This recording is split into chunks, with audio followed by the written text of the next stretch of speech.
Hi guys, and welcome to a new video of a T238 MOSFET. This time I'll be going over the V2 gearbox version and the optical version, that is.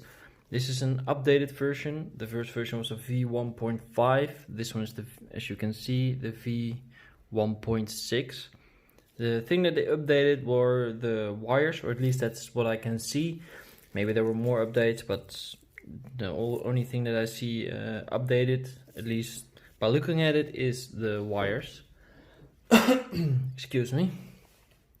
The wires are, I think, 18 gauge, or at least by measuring them. They look like 18 gauge as well, so it's okay for most airsoft builds. So it should be fine. My preference has 16 gauge, but yeah, 18 gauge works fine as well. So I'll be going over at first the basic installation of the unit. So the unit consists of two. Let me see if I can zoom that. Yeah, get that in focus.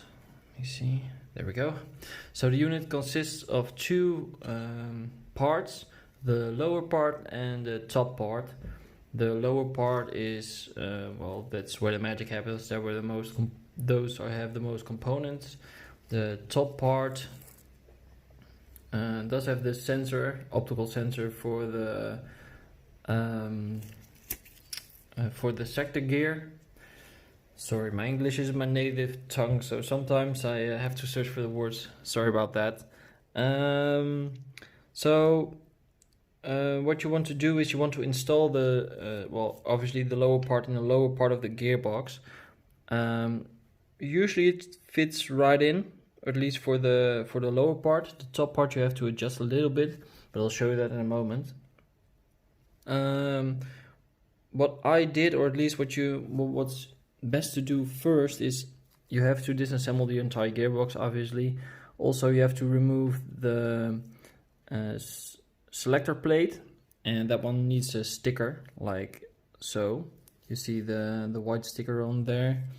It was an old type of selector plate, so it still had the metal clip. A lot of selector plates still have those metal clips. That's from a bygone era where they used to run the current through there.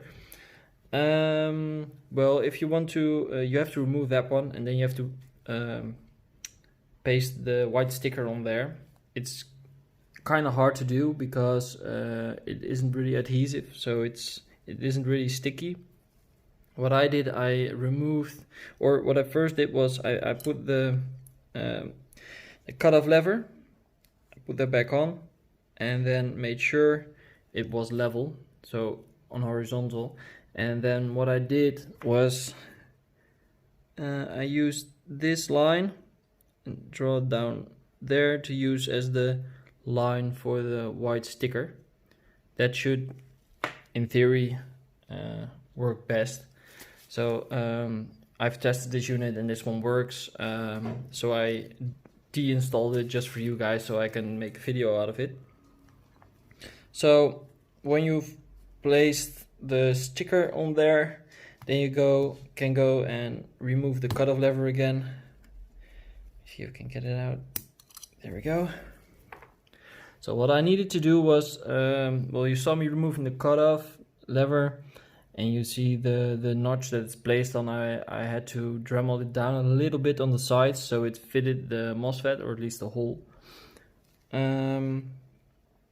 So as you can see, I didn't have to do any modifications on the lower part except for the cutoff lever opening. And what you can do, you can just place it in like so, and oh, that was a bit too much force, but apply just gentle pressure, so don't press too hard, otherwise you can damage the board, and then it should be a snug fit. So one thing you need to remember with installing are the wires and how they are going over the board and the placement inside of the gearbox. This is because they're optical sensors and they're in a specific place, so it's kind of hard to manage the wires properly. So for managing the wires, what you need to do is, as you can see, let me get my tweezers. As you can see, we have two sensors right beside the yellow thingy. I'm not sure what these components are. I'm not an expert in MOSFET components or making them, so I know how to install them and use them, and that's about it. So forgive me if I don't know all the names for all the components, but these beside the yellow one, there are two black units, some small points. Those are the sensors. You need to make sure the wire doesn't go over, or well, at least, well, they can go near, but try to make as much clearance as possible. So what I did was the top black one. Well, let me go first for the wire management, because that will explain it a bit easier. So what I usually do with wire management is there are 3 wires going from the MOSFET to well, 2 to the battery, and 1 is going down to the negative motor. What I usually do is the red one that's coming from the board, that's the signal wire, and I'll always run that first. So that one goes in first, and because it's thinner, so it's more prone to damage, and well, it's easier to manage if it's first in. Also, it's more closer to the trigger down here, so I want to make sure that it's pressed down as much as possible to make sure it doesn't get damaged, because the insulation is thinner than on the other wires. So yeah, that just sounds to me like common sense, but it's good to mention. So first things first, you route the red wire over this part here. This is where the trigger goes in, so it just goes over here and then through the channels right to the motor. And then what I did was well, you can see here the black one. This one is the negative for the battery, for your LiPo battery. That one goes in second. This is because it has to go through here, and this is where the motor goes in. So otherwise your wires get damaged, and you want to make sure that one goes in, well, second, because then it's more flat, so the motor doesn't damage any wires. There we go. And I usually press them in and lay them beside each other, like so. So that means they can be more flush to the gearbox. So when you install them, the top gearbox presses down on the wire, so it keeps it nice and flush, so the motor doesn't touch those wires. And lastly is the negative for the motor, this one, and that's the one that's going in last. This is because it can press down on the other wires, and also because it goes through this channel and down, so it doesn't interfere with the motor here. So this one goes last, so it's higher up. So yeah, that's why it's going in last. So it doesn't, because that one doesn't get damaged by at least not by the motor shaft. So, and the other one, well, this side speaks for itself. You do exactly the same one with this one. The motor one goes in last because yeah, it presses down the other one and it doesn't run past the shaft. So there we go. This is your cable management in your gearbox, and they should fit. Well, they should fit nicely. Shouldn't be any issues whatsoever in fitting this one. The only thing that I come across, what maybe is important to notice, some of these boards have a small, well, I think it's because of the way they cut them. It had a small plastic bit sticking out here. Maybe I can zoom in, maybe you can see it. There we go. As you can see, I filed it down a little bit here. You can see it on the gearbox a little bit.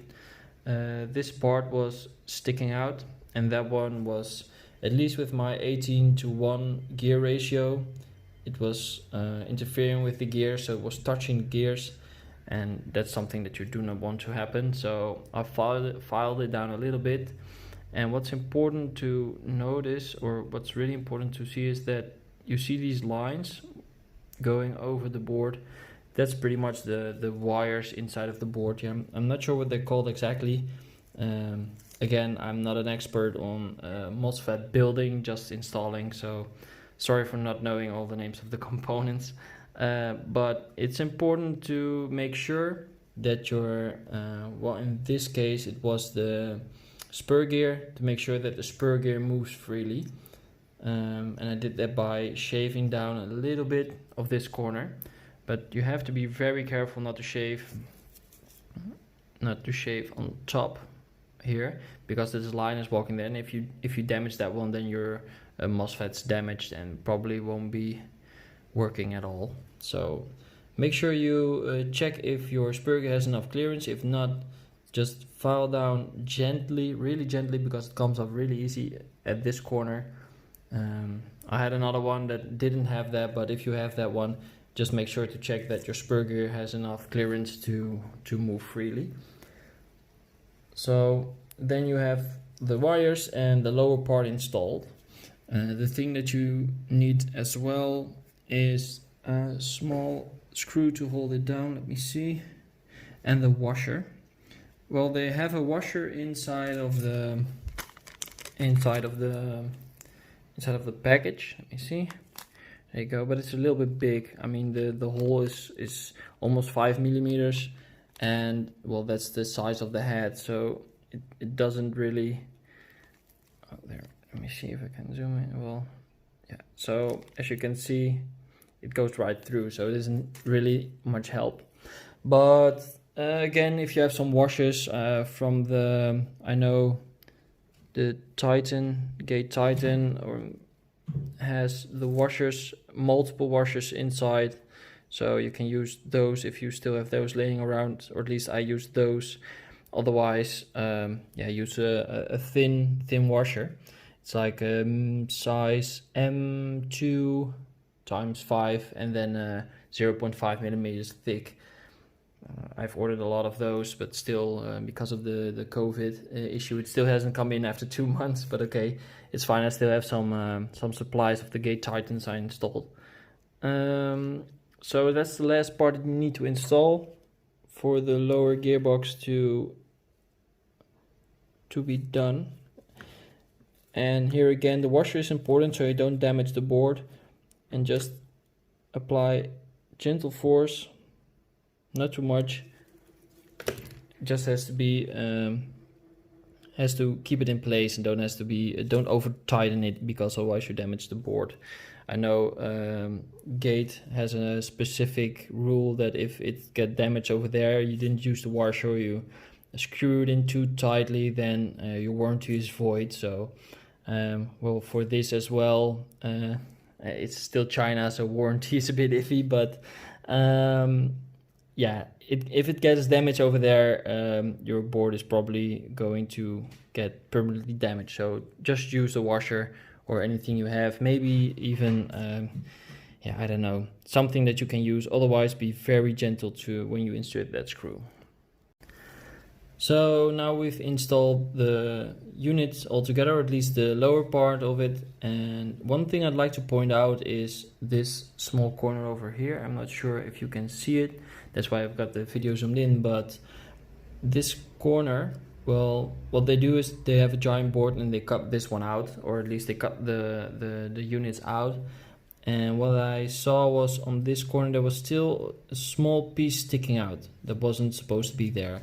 So usually that isn't much of an issue, but in this case it hit my spur gear. So then the spur gear would have destroyed the board if I didn't check that one. So be very careful when installing, and always check your tolerances and clearances so you make sure everything works. Let me get the spur gear and show you guys. So as you can see now, it moves freely, but it's still a very close call. Well, when installing the top board, it's more like this, so it's more safe, but or the top portion of the gearbox, but you get my point. So it was sticking out a little bit, and it was interfering with the spur gear. So, and you definitely don't want that, because when you start up or when you pull the trigger, then you destroy or at least this part of the MOSFET, and then it becomes unusable, and you really don't want that. So what I did was I got a small file. I think it's called a file, I'm not sure. I'm sorry, English isn't my native tongue, so sometimes I have to think what the words exactly are, so I have to talk and think at the same time. It's a bit harder than you might think, especially on video, but at least I shaved down a small portion of the corner right here, because it was sticking out. Some plastic of the mold was sticking out, because they cut these boards to size, and yeah, it's still AliExpress, and QC isn't really that great, but yeah, it's also cheaper, so you get what you pay for. It was sticking out and was interfering with the spur gear. So what I did, I shaved it down a little bit. But one thing you need to be very careful and really be mindful of is these lines that are on the board. I'm not sure exactly what they are called, but let's call them the wires of the board. So it sounds like a sci-fi movie, but the wires of the board run really close to the edge here, so you definitely don't want to damage that one. So I just filed or shaved down the corner here to make sure the spur gear had enough clearance. I could have switched for different gears, but yeah, this is what I did and it worked, so I just kept it as it is. So be mindful of that. Install the spur gear, check for the tolerances or clearance if it has any, or it has any issues. Make sure you resolve them first before you install everything. Same goes for the sector gear. That one didn't have any issues here so far. And when installing the top board as well, you have to check especially the sector gear. Let me get the top board. Here we go. So moving to the top board, this is the one that has the sensor for the sector gear. Let me see if I can focus that one. There we go. So it's important to make sure it has enough clearance when it's on top of the sector gear.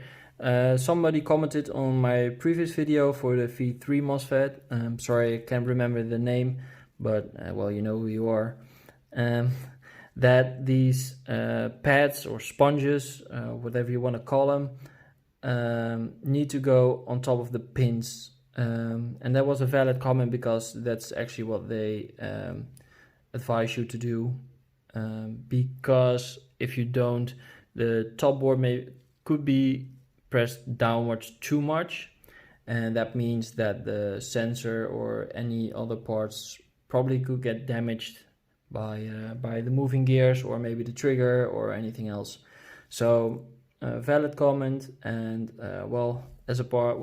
from that moment on I use the sponge because it's more foolproof. Yeah, shimming, what I do is usually I start at the spur gear and then go to the sector and then go to the bevel gear. This ensures that the sector gear doesn't get too high or too low.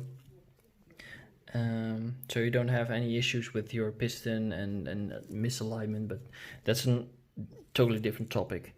So when installing these sponges, what you want to do is they consist of one regular side and one sticky side. So the sticky side has the sticker on them. You remove that sticker and the sticky side has to go underneath. So what you do next is you press down gently. Again, really gently, because they're pretty fragile. You press down gently until the pins are completely through. You don't have to push them all the way down, but at least they have to puncture the pad or the sponge. If they penetrate it completely, then you can install them on the top board like so. Press down at the position that the pins are in, because that way you can use the best amount of pressure without damaging anything. And when you press down and feel enough resistance, then you can release them again or unplug them, and then the tabs are all the way down. So then it's installed properly. The thing that you need to check when installing the top board is of course the clearance of the sector gear. So install the sector gear, see if it moves freely for the lower piece of the board, which it does. Then install the top piece of the board and press down gently again, and as you can see you have more than enough clearance. What's advised, or at least what I like to do, is also install the top portion of the gearbox, so you're absolutely sure that it has enough clearance, because otherwise you have to buy an entire new unit for just a damaged board or top board. So that's a waste of your money, and you're buying at AliExpress to save money, not to purchase any more stuff that makes it not worthwhile. So as you can see, it compresses pretty much, but if you press down hard enough, even without the shims on the top part here, I have to reshim this one, but the lower shims are still intact. As you can see, it moves freely, spins freely, no grinding or anything. Make sure you inspect it first before you start spinning the gears, so you don't damage anything. But I already did this and it worked fine. So yeah, so that one's fine and that one's clear. And then you can go ahead and install the rest of the. So a thing that I like to add, and I really hope that the guys who made the T238 are listening in or watching this, because we really need a troubleshooting manual. There are a lot of units out there that are perfectly fine but have some beeping sound, and nobody knows what it means. And I mean, that's just, that's really annoying, because you know you have an error and you want to fix it, but you can't really just rebuild the entire gearbox just to make sure the error goes away, and maybe it's a faulty sensor or something. So a troubleshooting manual would be great, because I've seen a lot of people complaining that the units are bad and not worth the money or something like that. I mean, they're $30 and you get what you pay for. They're by no means a Gate Titan or a Perun or something like that. The warranty isn't that great, and shipping is a bit longer, but again, you get what you pay for. You can always contact the seller at AliExpress or open a dispute if your unit isn't working or anything. So just be mindful of that. I mean, I understand that it's frustrating, but some of these units just simply don't work, but a lot of them are also user error and or would be able to be resolved with the troubleshooting manual. So for the guys who are developing this, please make a troubleshooting manual. And for the people having a lot of issues, I mean, my success rate, and I've installed dozens and dozens of them, is about 75% with the units, only with the units quality. So it isn't perfect, but it isn't that horrible either with for this price point. So just be mindful of it. I mean, they're a cheap unit. Treat them as such. I mean, if you really want great warranty and something that just works, just get a Gate Titan. I mean, those things just work, and if they don't, they send you a new one. I mean, great customer service, and these are by no means a substitute for the Gate Titans or Perun or Leviathan or anything. But for price point, they're pretty good. They're pretty great actually. So just be mindful of them. Just if you have any issues, contact the seller. And for the guys at T238, just make a troubleshooting manual so people with issues can resolve them easily instead of reporting it as a faulty unit. Well, that's all that I got for you guys. If you have any questions, just leave them in a comment below. I try to answer them all. Unfortunately, all the beeping sounds and errors, I just don't have an answer for that one. I just can't find anyone that has or get any information, unfortunately. I really hope that they fix this sooner than later, because it's really bugging me out as well, because I like to help you guys out. The only thing that's left now is installing the gearbox, but if you get at this point, at this stage, I'm pretty sure you can install or reinstall the gearbox again. So that's all what I have for you guys. I hope you enjoyed the video, and if you have any questions, again, leave them in the comments below. I try to answer them all, or at least what I can. Thanks again, have a good day.